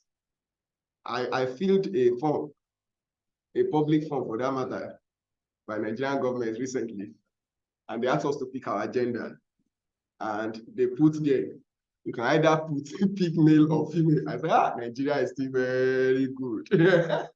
So Nigeria still has two gender, male and female. Beautiful. May it continue like that. Okay, background and demographics, that's about that. Then the name of them, you put a fictional name there also. Then you put a picture, very important. All these are to help you as digital marketer to have a picture in your mind, because you will not be having this persona checking it every day. You get it? After some times, you must already have it in your mind. Okay? The needs, career change, viable source of income, learn new skills, knowledge of creating a digital marketing campaign. That is what they need. Then their hobbies, writing, photography, researching, playing video games. Their goals, to become a certified, or our goal, because you are talking to an individual, to become a certified digital marketer so as to secure a high-paying job. So for instance, you might be asking, how does this come to help in my digital marketing effort? So when I want to write my campaign copy, I can write something like, are you looking to become a certified digital marketer so as to secure a high-paying job anywhere in the world? Then this course is made for you. We have specially designed this course so that we can help you to take and complete a course in digital marketing so as to have a sound knowledge of digital marketing. With this course, you will be able to overcome your challenges when it comes to digital marketing. Within 6 months, okay, I'm not selling the program to you, Sha. Okay, I'm just telling you this is how the customer persona comes to help you. You get it? Then your barriers. What are the barriers you must overcome? One of the major reasons why people doesn't sell is because they don't know how to overcome barrier.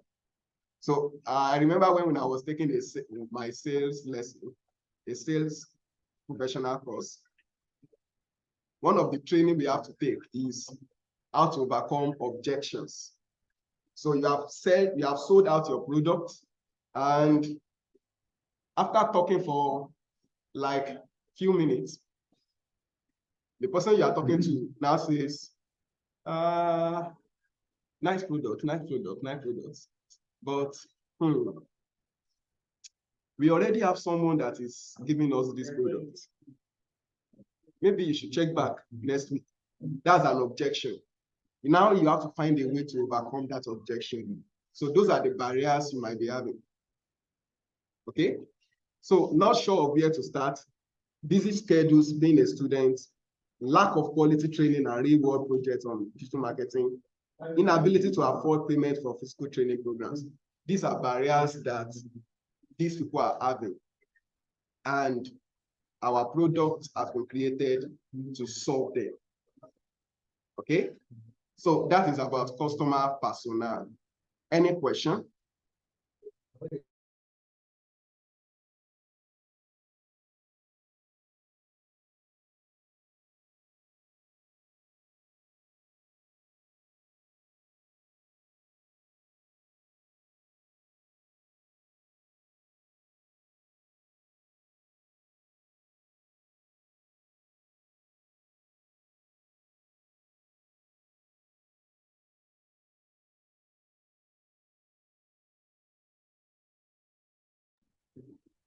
Okay.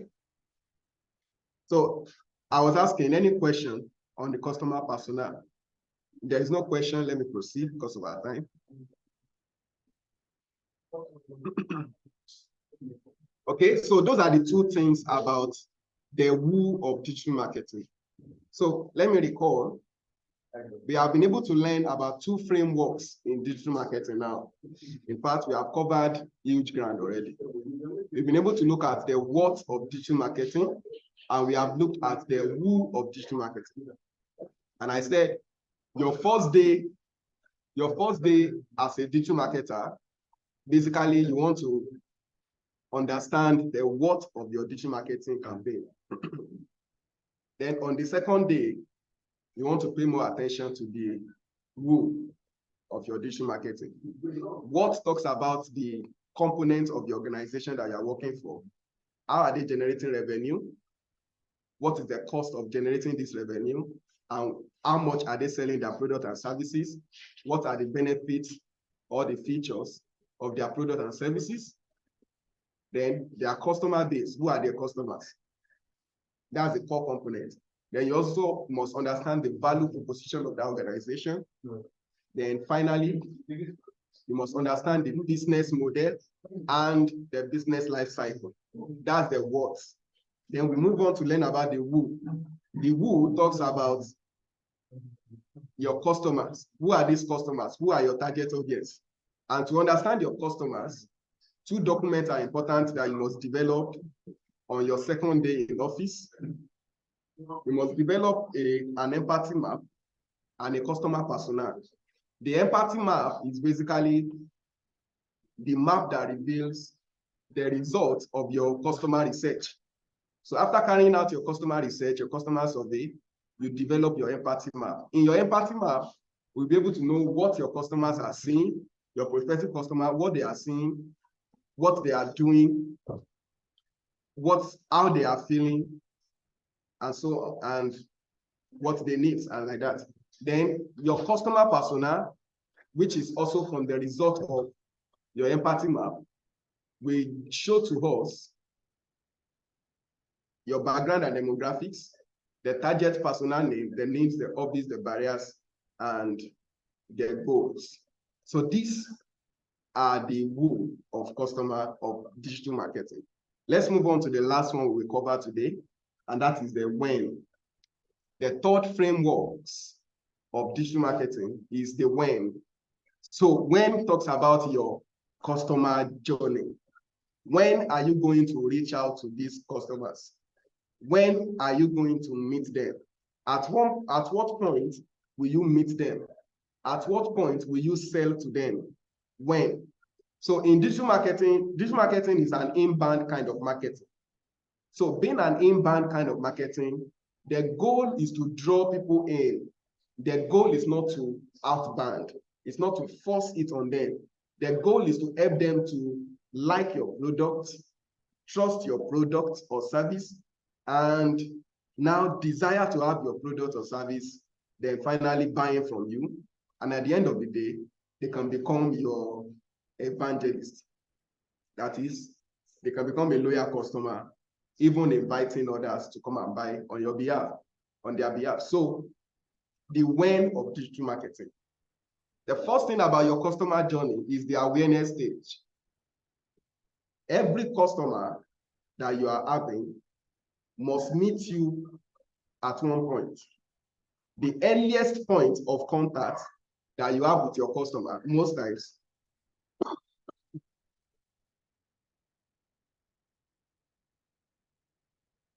I'm sorry, please. So the earliest stage of the contact you have with your customer most times is at the awareness stage. So customer get to know you and your solution. Now, just imagine you have the best product in town, but nobody knows about it. You can see the kind of awareness that always go ahead anytime a new iPhone is coming out. I remembered we have been marketing iPhone 15 since the beginning of the year. And iPhone 15 just came out recently. But we have started building awareness since the beginning of the year. Because that is how it works in marketing industry. you want to build awareness first. Then, after you have been able to create awareness, people get to know your service or your product. They know your solution, basically. Then they start liking and considering your solution. That is the interest stage. So they move from awareness, getting to know your product, to liking your product. Okay? Now that they have liked your product or your service, so that means awareness can be something like you create your Facebook page and you share your Facebook page with your friends. They follow you. That's awareness. Then one day you make a post, they like the comments. That means they have started gaining interest in your business. Okay? Then customers, you look for a way to help build their desire. It's not enough for them to be liking your post, to be commenting on your post. You want to build a desire in them, because it is at the desire stage that they trust your solution. So now you find a way to start creating content that will help build trust and not just interest. So you create content that shows you as an authority in your field, or in your product line, or in your service area, or in your industry. You create such content. You create videos that helps build your trust. So if you are an architect, you create videos of you. Maybe you take a 30 seconds video of you on your site, on sites, supervising some construction works. You take pictures of some works you have done in the past, project that you have completed. This helps to build your trust. So they know that you're active in the industry and you know your onions, and you will chop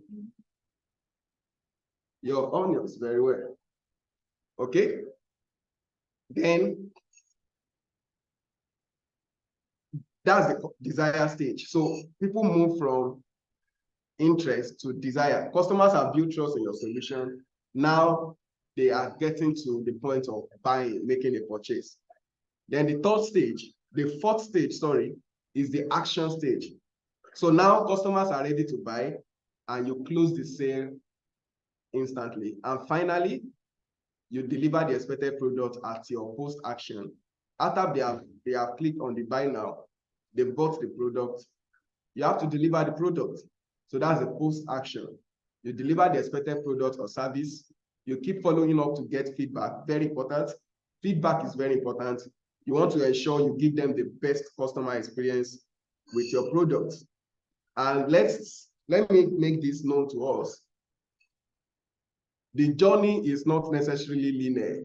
That is, it's not compulsory that they must move from awareness to interest to desire to action to, no, it's not compulsory. Someone can move from awareness to desire. Someone can move from awareness to action. It depends on the prospect, the stage at which they are at that moment. You get it? For instance, there was a time I bought a copywriting course. That was the first day I come in contact with that tutor. And that was the day I bought from that tutor. Why? I was convinced because the tutor mentioned some things that I already have understanding about, and which gave me understanding that this person knows what he's saying. Do you get it? So I don't need the tutor to build my interest or my desire again. My desire and interest have been built based on my previous knowledge. So seeing the tutor mentioning some statements, I knew that I'm with the right person, and I was not disappointed. So the journey does not have to be linear, but you must understand it as a digital marketer, that these are journeys, or these are points through which you take your prospective customers. Any question on the customer journey? So let me ask us a question. If your client is someone who will be buying into your architectural service, how do you create awareness for architectural products or service? What are the ideas you can come up with? to create awareness about your architectural service? Anybody? Let's quickly do that practically now. How do you create awareness for your architectural service?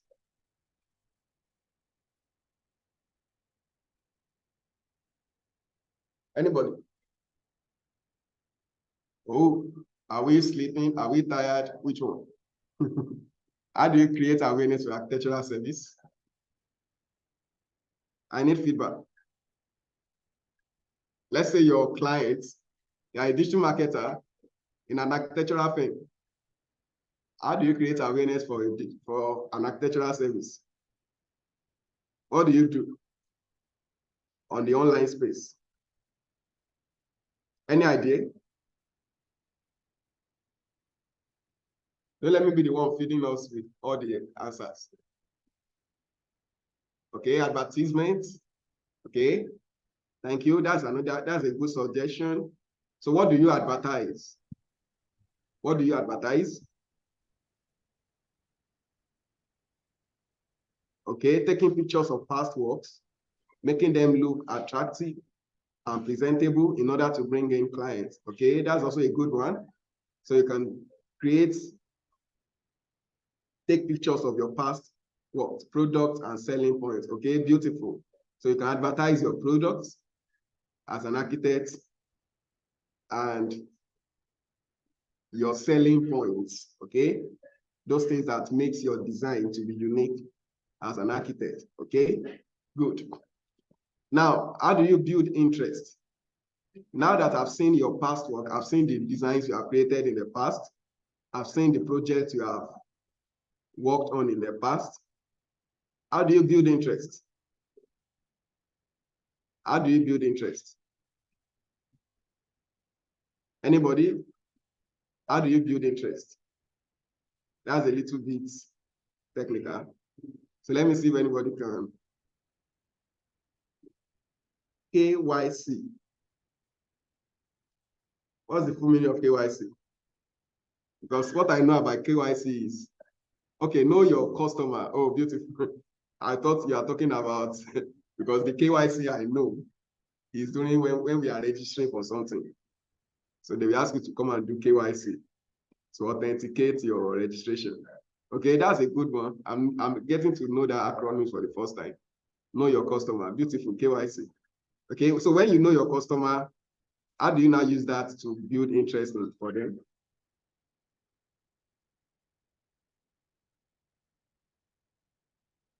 Continuous mailing. Ooh, okay, you can mail them, but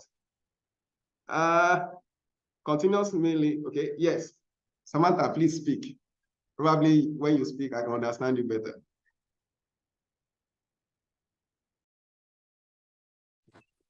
So when you know your customers, you can fine-tune your products to fit, not specifically fit them, especially when you're dealing with a large group of people. But since we're talking about architecture, it's usually one-on-one. So when you know them, you can fine-tune the product and the service to fit their taste better. And, you know, after construction work is done, usually they go back to the same architect for management and, you know, building upkeep. So that way, when you know what your customer likes much better, you can make your edits, you can work on the current features to suit them better than what you had done before. All right, thank you very much. Okay, please you can mute so that there won't be feedback. Okay, thank you, Samantha. Okay, that's a good one. Knowing your customer will help you to be able to know how to reach out to them, communicate to them, and give them what they want. In that manner, you can help build interest. Another thing I can suggest is architects. I know architects, we don't like to talk so much about our works, especially on the online space. I've not been seeing much architect doing that. And I think what is causing that is because architects are mostly busy with their designs than selling their designs.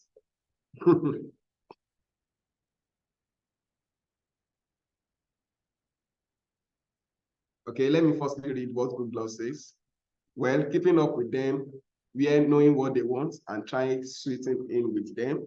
And just like someone who wants to build an house, okay, where you try knowing what they want. Okay, that's a good one. Thank you, good luck. Helping them to know what they want, get to know what they want, and it will help you. So as I was saying, one basic way you can build interest is you can look for some things people have been doing wrongly in the architectural space or in the construction space. Maybe some wrong designs or design what now? Some wrong things you have seen in past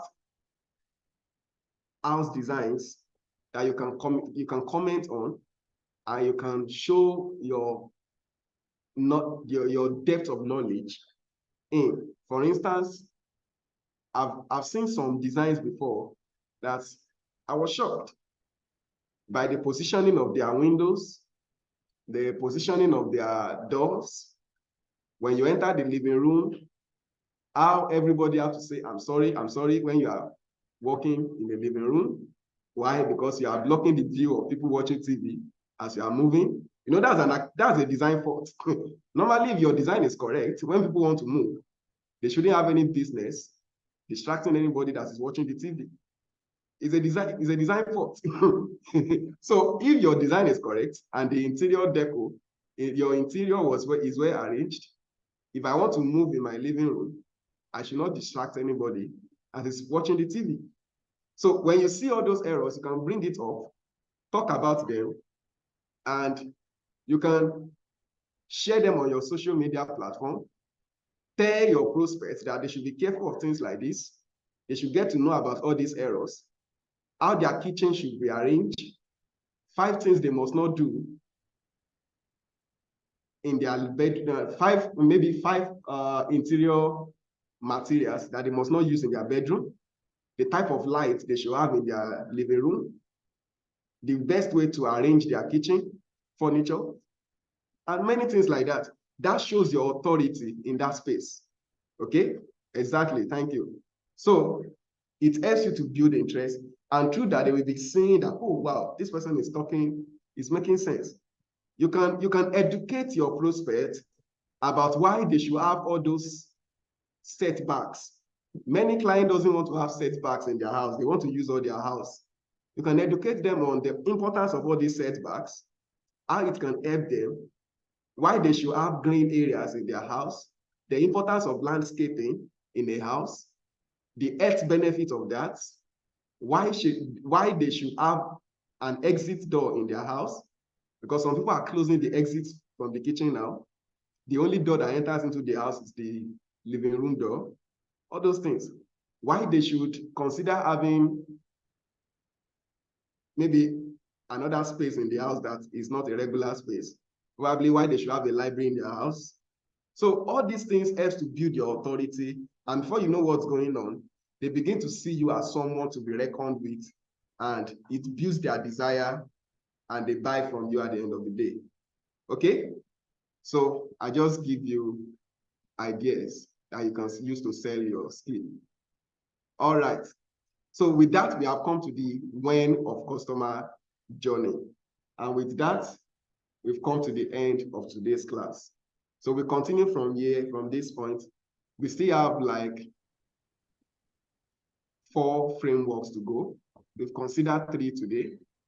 We have 4 to go. And hopefully in the next class, we'll complete that 4. And as soon as we complete the 4, we should be ready for practical sections in digital marketing. So thank you very much. And this is where I'm going to stop for today. Any question? We only have, it's 3 o'clock already, so we don't have any minutes again. Our questions can be made available in the next class.